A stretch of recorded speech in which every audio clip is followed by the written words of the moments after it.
तो प्यारे दोस्तों, लास्ट वीडियो में हम डिस्कस कर रहे थे हर्षवर्धन के बारे में, जो पुष्यभूति वंश के महान शासक साबित हुए। तो प्यारे दोस्तों, जैसे ही पुष्यभूति वंश जो है उसका अंत हुआ है ना, उसका साम्राज्य का जो है विनाश के या फिर एक तरह से कमजोर शासकों के बनने से जो है उसका अंत हुआ। तो पुष्यभूति वंश के अंत होने के बाद ये जो हमारा देश भारत था, भारत क्या हुआ कि अनेक छोटे छोटे राज्यों में बट गया, विभक्त हो गया, है ना। परंतु जो है विभक्त होने के बाद भी, अलग अलग छोटे छोटे राजवंशों के होने के बाद भी जो है सबकी नज़र जो थी, है ना, कहाँ पर थी? कन्नौज पर थी। कहाँ पर? कन्नौज पर, है ना। तो यही है चैप्टर आज का। कौन सा? ट्रायंगुलर स्ट्रगल फॉर कन्नौज, है ना। तो triangular struggle for Kannauj means that कि कन्नौज के लिए त्रिकोणीय संघर्ष जो हुए उसके बारे में आज हम पढ़ेंगे। तो नमस्कार मेरे प्यारे दोस्तों, आप सभी का हार्दिक स्वागत है आपके अपने YouTube channel study GS with छोटे लाल में। तो चलिए आज की क्लास शुरू करते हैं और देखते हैं कि ये जो ट्रायंगुलर स्ट्रगल था फॉर कन्नौज ये क्या था, ये किनके बीच जो है ये स्ट्रगल हुआ, किनके बीच जो है संघर्ष देखने को हमें मिलेगा, उसके बारे में देखते हैं। तो बात करें कि जैसे ही पुष्यभूति वंश का क्या हो गया, अंत हुआ, तो हमने बताया भी कि पूरा भारत वर्ष में जो है अनेक छोटे छोटे राजवंशों का उदय हुआ। अनेक छोटे छोटे राजवंशों में जो है पूरा भारत विभक्त हो गया, लेकिन सबकी नज़र जो थी कहाँ पर थी? कन्नौज पर ही थी, है ना। तो और कन्नौज को पाने के लिए जो है इन छोटे छोटे जो भी राजवंश थे उनके बीच जो है अनेकों क्या हुआ? संघर्ष भी हुआ, है ना। कई वर्षों तक संघर्ष लगातार होते रहे। तो उन्हीं संघर्षों के बारे में जो है आज हम पढ़ेंगे। तो अगर बात करें कि कन्नौज को पाने के लिए क्या हुआ कि 8वीं शताब्दी से, है ना, क्या शुरू हुआ? त्रिकोणीय संघर्ष शुरू हुआ। कन्नौज को पाने के लिए कब से? 8वीं शताब्दी से जो है त्रिकोणीय संघर्ष वो शुरू हुआ। और मेनली कौन कौन से वंश के बीच में ये संघर्ष चला? तो अगर बात करें तो गुर्जर प्रतिहार वंश, है ना, इसके शासक थे वत्सराज, उत्तर प्रदेश में ये वंश चलता था। पाल वंश, ये धर्मपाल इसके शासक, बंगाल में। और फिर राष्ट्रकूट वंश ध्रुव, है ना, ये दक्षिण भारत में था।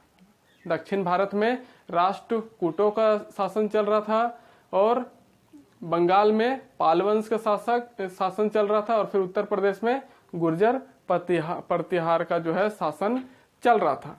तो अगर बात करें कन्नौज की, तो कन्नौज एवं उसके आसपास के क्षेत्र जो थे, है ना, कन्नौज और उसके आसपास के क्षेत्र 8वीं शताब्दी में जो है 8वीं सेंचुरी में यहाँ पर जो है किसका शासन चल रहा था? आयुध वंश का। कहाँ पर? किसका? आयुध वंश के जो है शासकों का यहाँ पर शासन चल रहा था। और ये जो है कन्नौज कहाँ पर स्थित था? मध्य प्रदेश में। कहाँ? मध्य प्रदेश में जो है स्थित हुआ करता था कन्नौज। और यही इसी कन्नौज में जो है 8वीं शताब्दी में कौन से वंश के शासक करते थे? आयुध वंश के शासक करते थे, है ना, शासन करते थे। और ये जो त्रिकोणीय संघर्ष चला प्यार दोस्तों, किसको लेकर? इस कन्नौज को लेकर, वो लगभग 200 वर्षों तक चला, है ना। ये जो संघर्ष चला वो लगभग कितने वर्षों तक चला? 200 वर्षों तक चला। अगर बात करें इसके मेनली जो चरण चले इस संघर्ष के, तो अगर हम फर्स्ट फेज की बात करें, प्रथम चरण की, तो प्रथम चरण में क्या हुआ था कि जो वत्सराज था, है ना, क्या? वत्सराज किसका शासक? गुर्जर प्रतिहार वंश का शासक। तो वत्सराज ने क्या किया? इंद्रयूध को पराजित कर दिया, है ना। किसको पराजित कर दिया? इंद्रयूध को जो है पराजित कर दिया, जो अयुध वंश का शासक हुआ करता था। ये इंद्रयूध किसका, कौन से वंश का शासक हुआ करता था? अयुध वंश का, है ना, अयुध शासक हुआ करता था, उसको पराजित कर दिया। और उसके बाद यही जो है वत्सराज, इसने जो है पाल शासक जो था धर्मपाल, है ना, उसको भी क्या कर दिया? पराजित कर दिया, हरा दिया। धर्मपाल जो पाल वंश का शासक था उसको भी हराया। और साथ ही साथ अयुध आयुध वंश का जो शासक था इंद्रयूध, इसको भी हराया। उसके बाद जो है राष्ट्रकूट का जो नरेश था, है ना, राष्ट्रकूट का नरेश ध्रुव, है ना, इसने क्या किया, वत्सराज को पराजित कर दिया और कन्नौज पर क्या कर लिया, अधिकार कर लिया। कन्नौज पर क्या कर लिया, अधिकार कर लिया, और साथ ही साथ वत्सराज पर आक्रमण करके इसको पराजित भी कर दिया था, है ना। तो पहले तो वत्सराज ने क्या किया था, ये कन्नौज का जो शासक था इंद्रयूध, और फिर पाल वंश का शासक जो था धर्मपाल, है ना, इसको हराया। तो इन दोनों को हराने के बाद जो है ये जो वत्सराज था इस पर आक्रमण कर दिया कौन, राष्ट्रकूट का नरेश ध्रुव, और फिर क्या कर लिया, उसको पराजित करके कन्नौज पर अधिकार कर लिया। तो मेनली जो है इन तीनों वंशों के बीच जो है ये संघर्ष चला करता था, गुर्जर प्रतिहार, पाल वंश और राष्ट्रकूट, है ना, और फिर कन्नौज के लिए जो है जो भी कन्नौज के शासक हुआ करते थे उनके बीच। तो इन तीनों वंशों के जो है लगातार आक्रमण करने या फिर संघर्ष करने के वजह से ही जो है इसको क्या कहा जाता है, कन्नौज के लिए त्रिकोणीय संघर्ष कहा जाता है। ओके, अगर इस तरह से तो देखा हमने प्रथम चरण का।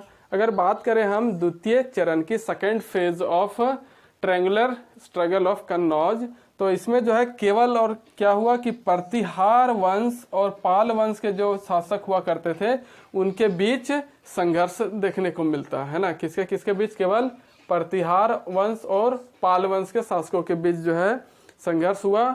और इसकी जानकारी जो है कहाँ से मिलती है, उदय सुंदरी कथा। कौन सी कथा, उदय सुंदरी कथा में जो है इसकी जानकारी मिलती है कि जो पाल शासक था धर्मपाल, है ना, उसने क्या किया था कि उत्तरापथ स्वामी जो है, या फिर कहे कि वो जीत गया था, इसलिए उसको क्या कहा गया था इस उदय सुंदरी कथा में, उत्तरापथ स्वामी, है ना, कहा गया। क्या कहा गया, उत्तरापथ स्वामी कहा गया किसमें, उदय सुंदरी कथा में। किसको, पाल शासक धर्मपाल को। अगर बात करें कि धर्मपाल ने इसमें क्या किया था, तो धर्मपाल ने प्रतिहार शासक वत्सराज को हराया था, है ना। प्रतिहार वंश का जो शासक था कौन, वत्सराज, इसको हराने का काम किया था कौन, धर्मपाल, है ना, पाल वंश का शासक। तो इस तरह से लगातार इनका आपस में संघर्ष होते रहा, इनके बाद इनके पुत्रों के बीच में आपस में संघर्ष होते रहा। तो इस तरह से इसलिए ये 200 वर्षों तक चला ये संघर्ष। तो अगर बात करें अब तृतीय चरण की, थर्ड फेज की, तो थर्ड फेज में क्या हुआ कि प्रतिहार वंश का जो है उस समय शासक हुआ करता था कौन, नागभट्ट द्वितीय। कौन, नागभट्ट द्वितीय, है ना। वत्सराज का ये क्या था, पुत्र था, है ना। ये जो वत्सराज था गुर्जर प्रतिहार वंश का, इसका बेटा था, सन था कौन, नागभट्ट द्वितीय, है ना। और फिर पाल वंश का शासक हुआ करता था कौन, धर्मपाल, उस टाइम कौन, धर्मपाल। तो इसी नागभट्ट द्वितीय ने जो है क्या किया कि धर्मपाल पर आक्रमण कर दिया। धर्मपाल पर क्या कर दिया, आक्रमण कर दिया। और फिर नागभट्ट की द्वितीय की सेना ने जो है इसको पराजित भी कर दिया, मतलब कि हरा दिया धर्मपाल को, है ना। तब जो है ये जो धर्मपाल था इसने जो है राष्ट्रकूट शासक गोविंद द्वितीय से जो है मदद मांगी। जब ये लोग जो है इस पर आक्रमण कर दिया और फिर पराजित भी कर दिया, तब जो है बदला लेने के लिए ये धर्मपाल किससे हेल्प मांगा, राष्ट्रकूट के शासक गोविंद सेकंड से, गोविंद द्वितीय से मदद मांगी, है ना।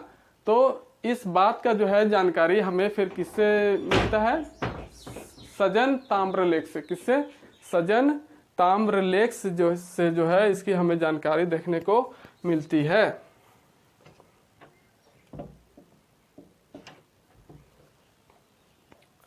तो ताम्रलेख जो था, सजन ताम्रलेख, इसमें बताया गया है कि राष्ट्रकूट जो शासक गोविंद द्वितीय था उसी की हेल्प ली किसने, पाल वंश के धर्मपाल ने, है ना। कब, कन्नौज का जो तृतीय चरण चल रहा था संघर्ष का, उसमें। और फिर इसी में जो है जानकारी मिलता है किस चीज के बारे में, चौथे चरण के बारे में, है ना। तो चौथा चरण में क्या बताया गया कि राष्ट्रकूट शासक गोविंद द्वितीय ने क्या किया, इसी ने जो है उत्तरापथ पर विजय प्राप्त की, मतलब कि पूरे उत्तर भारत में जो है क्या किया, विजय प्राप्त किया था। पहले तो कौन प्राप्त किया था, ये धर्मपाल को माना गया था, है ना, उत्तरापथ का स्वामी, मतलब कि उत्तर भारत का स्वामी। उसके बाद जैसे जैसे ये कमजोर हुआ धर्मपाल, वैसे फिर इसने किससे हेल्प लिया, गोविंद द्वितीय से हेल्प लिया। तब जो है गोविंद द्वितीय को जो है इस सज्जन ताम्रलेख में क्या कहा गया, उत्तरापथ का मतलब कि उत्तर पथ पर विजय प्राप्त करने वाला बताया गया। अगर बात करें, हाँ एक चीज के बारे में तो हमने डिस्कस ही नहीं किया यहाँ, कि जो यह सज्जन ताम्रलेख है, जब इससे हेल्प मांगा कौन, धर्मपाल, किससे, इस गोविंद द्वितीय से, तब जो है हेल्प करने के मांगा, तो हेल्प करने के दौरान इसने क्या किया था, नागभट्ट द्वितीय को पराजित कर दिया था, है ना। पहले तो नागभट्ट द्वितीय ने जो है इस पर अटैक करके धर्मपाल को पराजित किया। पराजित करने के बाद ये बोला रुको बेटा, अभी हम भी तुमको मजा चखाते हैं। तब ये हेल्प लिया इस गोविंद द्वितीय से, तब गोविंद द्वितीय ने इसकी मदद की और फिर नागभट्ट द्वितीय को जो है आक्रमण करके, युद्ध करके पराजित कर दिया। ये बात और ये बात, दोनों बात जो है कहाँ हमें देखने को मिलता है, सज्जन ताम्रलेख में। कहाँ, सज्जन ताम्रलेख में। एक तो ये नागभट्ट द्वितीय को पराजित किया कौन, गोविंद द्वितीय, और फिर राष्ट्रकूट शासक गोविंद द्वितीय ने ही क्या किया था, उत्तरापथ पर विजय प्राप्त की थी। इसकी भी जानकारी कहाँ मिलती है, इस ताम्रलेख में, सज्जन ताम्रलेख में। तो ये हुआ चौथा चरण का कहानी। अगर बात करें पांचवा चरण का, तो पांचवा चरण में क्या हुआ था कि पाल वंश का जो शासक था देवपाल, है ना, यही था धर्मपाल का शक्तिशाली पुत्र। धर्मपाल का जो है ये क्या था, शक्तिशाली पुत्र था देवपाल, है ना। और राष्ट्रकूट वंश का जो है शासक हुआ करता था उस समय अमोघ वर्ष, कौन, अमोघ वर्ष गोविंद द्वितीय का पुत्र था ये। और फिर प्रतिहार वंश, प्रतिहार वंश में जो है शासक कर रहा था कौन, रामभद्र, कौन, रामभद्र। तो इस संघर्ष में जो है कौन विजय हुआ, इस संघर्ष में देवपाल विजय हुआ, है ना। कौन, ये देवपाल। जब तीनों में आपस में लड़ाई हुआ तो देवपाल की जीत हुई, यही विजय हुआ। और यह चरण जो था, है ना, पांचवा चरण कहने का मतलब है कि पांचवा चरण जो है पाल शासकों के नाम रहा, है ना। मतलब कि बोलबाला किसका रहा पांचवा चरण में, पाल वंश के शासकों का। अगर बात करें छठे चरण की और अंतिम चरण की, छठे चरण और अंतिम चरण की बात करें, दोनों एक ही है, मतलब कि लास्ट बार कब इसका संघर्ष हुआ था वो। तो अगर बात करें कि अंतिम रूप से जो है कन्नौज पर अधिकार किसका था, अंतिम रूप से कन्नौज पर अधिकार प्रतिहार शासकों का जो है रहा था, है ना।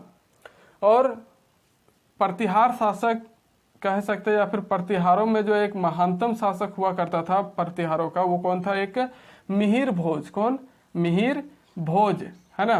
तो मिहिर भोज ने ही क्या किया था, सबसे पहले इसने सबसे पहले कन्नौज और कालिंजर को जीत कर, है ना, अपने साम्राज्य में मिलाया था। मतलब कि प्रतिहार वंश की बात करें तो प्रतिहार वंश में एक महानतम शासक, ग्रेटेस्ट रूलर साबित हुआ, क्योंकि जो है इसी ने क्या किया था, सबसे पहले जो है अपने वंश में क्या किया था, कन्नौज को जीता था और फिर कालिंजर को भी अपने साम्राज्य में जीतकर मिलाया था, है ना। और पहले इससे कोई भी पूर्वज ये काम नहीं कर पाए थे। किसने किया था, सिर्फ मिहिर भोज ने। किसने, मिहिर भोज ने।